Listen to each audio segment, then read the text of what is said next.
안녕하세요. 7월 6일 월요일 짱목과 말씀수다의 시간입니다.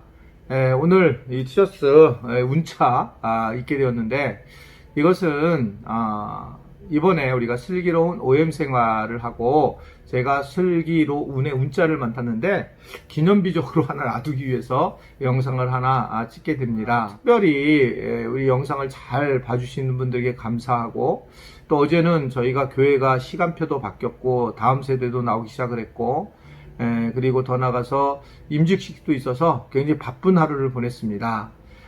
그럼에도 불구하고 하나님께서 함께 해주신 것에 너무 감사를 드리고, 오늘 또 이렇게 영상을 봐주셔서 너무 감사합니다.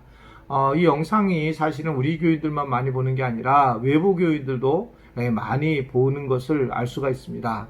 이 시간을 빌어서 우리 교인들과 또 이 영상을 보는 외부 교인들에게 인사를 드립니다. 오늘 우리 주신 하나님의 말씀은 사무엘하 3장 12절부터 21절의 말씀인데요. 다 같이 말씀 보시죠. 아브넬이 자기를 대신하여 사자들을 다윗에게 보내어 가르되 이 땅이 네 것이니까 또 가르되 당신은 나로 더불어 언약하사이다. 내 손이 당신을 도와 온 이스라엘로 당신에게 돌아가게 하리이다. 다윗이 가르되 좋다. 내가 너와 언약하려니와 내가 내게 한 가지를 요구하노니 나를 보러 올 때에 위선 사울의 딸 미가를 데리고 오라. 그렇지 않으면 내 얼굴을 보지 못하리라 하고 사울의 아들 이스보셋에게 사자들을 보내어 이르되 내 처 미가를 내게로 돌리라. 저는 내가 전에 블레셋 사람의 양피 100으로 정원한 자니라. 이스보셋이 보내어 그 남편 나이스의 아들 발디엘에게서 취하매 그 남편이 저와 함께 오되 울며 바울임까지 따라왔더니 아브넬이 저에게 돌아가라 하며 돌아가니라.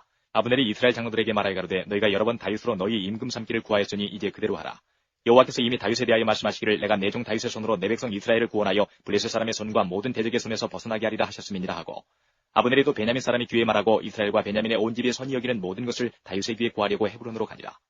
아브넬이 종자 20인으로 더불어 헤브론에 이르러 다윗에게 나아가니 다윗이 아브넬과 그 함께한 사람을 위하여 잔치를 배설하였더라. 아브넬이 다윗에게 구하되 내가 일어나 가서 온 이스라엘 무리를 내 주 왕이 앞에 모아 더불어 언약하게 하고 마음에 원하시는 대로 모든 것을 다스리게 하리이다. 이에 다윗이 아브넬을 보내매 저가 평안히 가니라. 샬롬. 이 사무엘하 말씀은 우리가 잘 알다시피 다윗에 대한 말씀이고, 이 다윗은 성경에서 보면 예수님의 그 생애와 흡사하게 표현을 하고 있고요.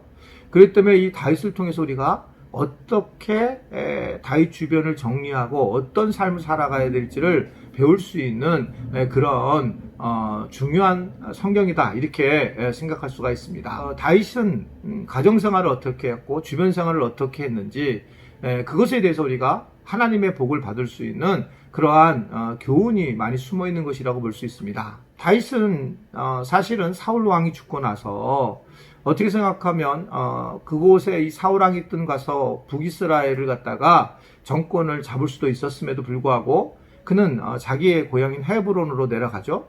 그래서 남쪽 유다로 가서 그는 그곳에서 7년 6개월을 그렇게 지나게 되면서 거기에 왕이 됩니다. 이때에 북이스라엘은 혼돈이 오게 되고, 즉 북이스라엘과 남유다가 서로 이제 갈라지는 결정적인 기회가 됐는데, 그 기간 동안 이 남유다만 왕성해지고 강성해지는 모습을 볼 수 있습니다. 왜 그랬느냐? 사무엘하 5장 뒷부분에 보게 되면 이것은 다윗이 늘 기도를 할 때 하나님의 뜻을 물어봤고 하나님은 그 뜻에 따라서 응답을 하고 축복을 해주셨다라고 그렇게 말씀을 하고 있어요.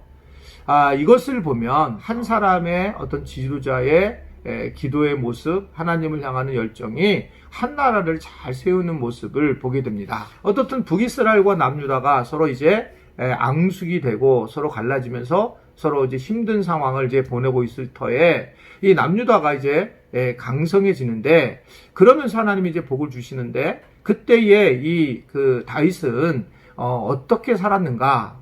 일단 그는 가정이 6명의 아내를 두었다라고 얘기를 해요.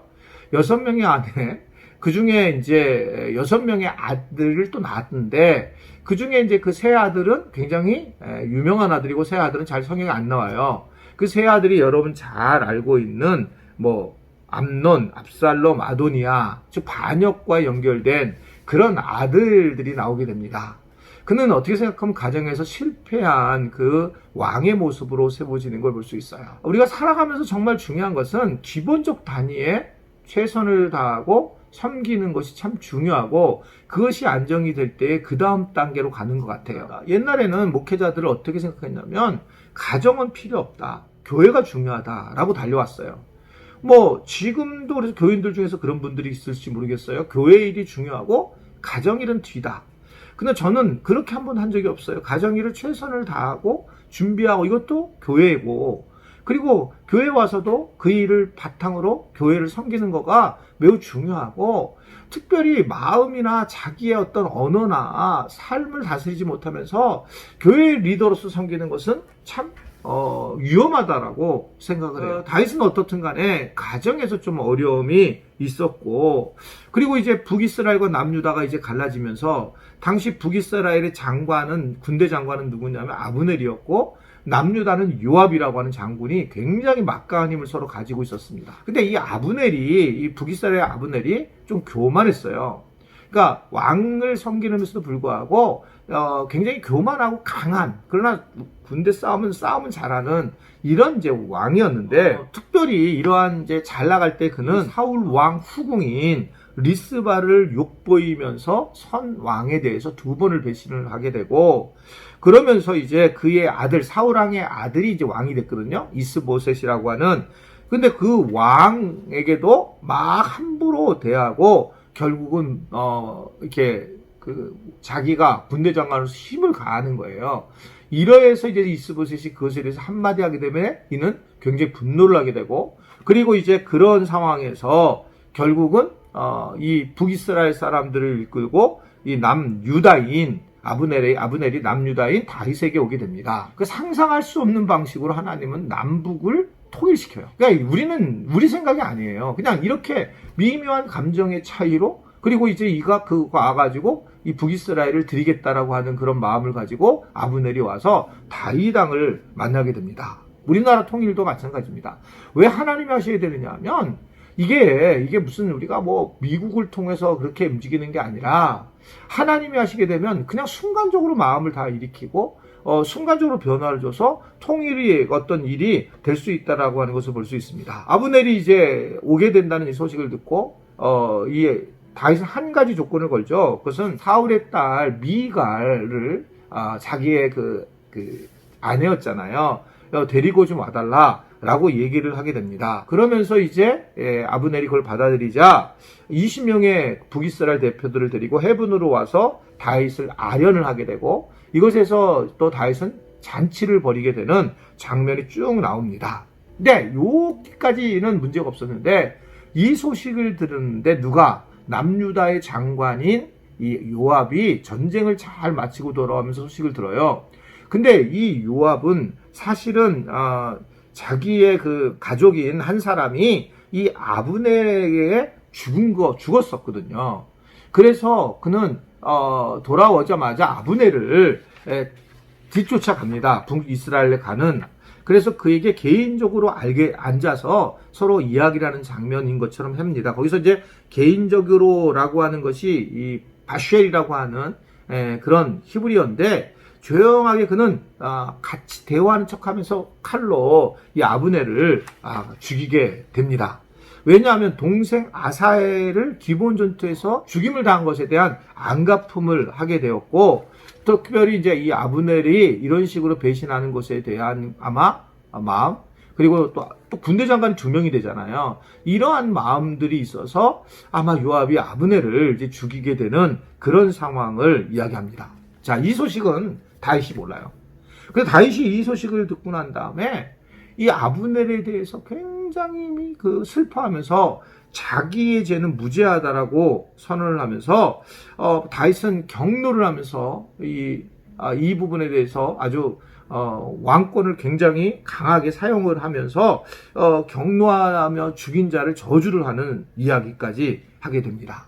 그리고 이 아브넬을 정성껏 장사를 지내주게 되면서 아브넬에 대해서 막 소리 높여 울게 돼요. 그리고 그때 그 남유다에 있던 백성들조차도 함께 통곡하며 따라 울었다라고 성경은 이야기하고 있습니다. 자, 이런 이야기의 전체를 일단 좀 알아야지만 역사서이기 때문에 말씀을 좀 이해가 하기가 쉽기 때문에 이렇게 제가 쭉 말씀을 드렸습니다. 다윗은 결국 누구의 예표라고 말씀드렸냐면 예수님의 예표다 이렇게 말씀드렸잖아요. 그래서 다윗의 후손인 예수님이 중요한 성경의 핵심적인 그런 예언이었잖아요.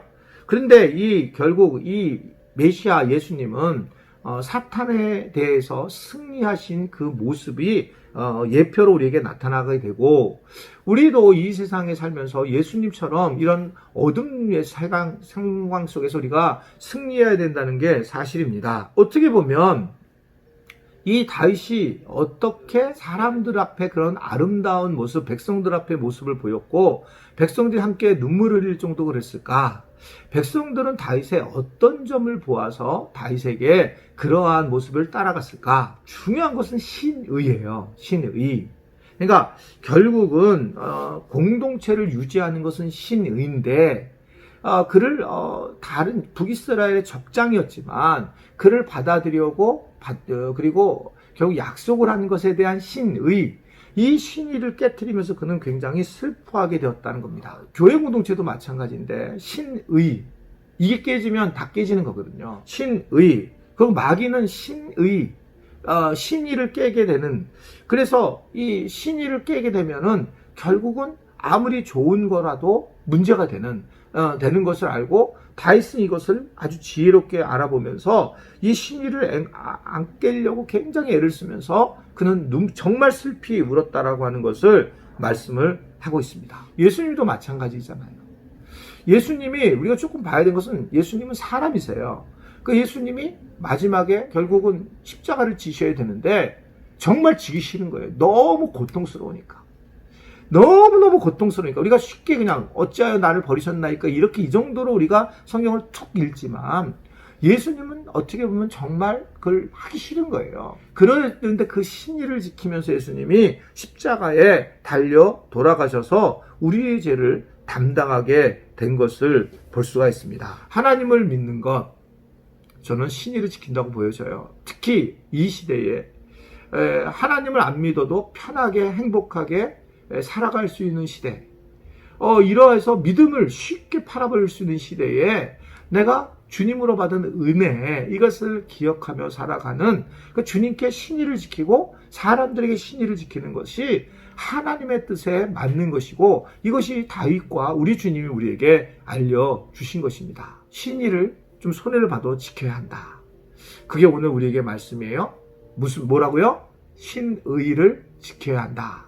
오늘 하루도 우리가 주님과의 관계 속에서 약속하셨던 신의를 꼭 지키시고, 또 주변 사람들에게서 좀 손해를 받아도 신의를 지키는 그런 하루가 될 수 있게 되기를 예수님의 이름으로 축복해 드립니다. 기도하겠습니다. 하나님, 오늘도 저희가 말씀을 통해서 어떻게 살아야 할지를 깨닫게 하시니 감사합니다. 다윗이 간 길 우리도 잘 따라가게 하셔서 하나님과 약속했던 많은 것들을 지킬 줄 아는 자들 되게 하시고, 특별히 또한 무엇보다도 세상에 나가서 약속한 것들을 잘 지켜나갈 수 있는 신의를 가질 수 있는 우리 모두가 되도록 도와주시고 인도하여 주시기를 원합니다. 주님, 우리에게 늘 주님을 사모하면서도 떠나려고 하는 마음이 있음을 고백합니다. 주님 앞에 신의를 지킬 수 있는 우리 모두가 되도록 은혜 베풀어 주옵소서. 예수님의 이름으로 기도드리옵나이다. 아멘.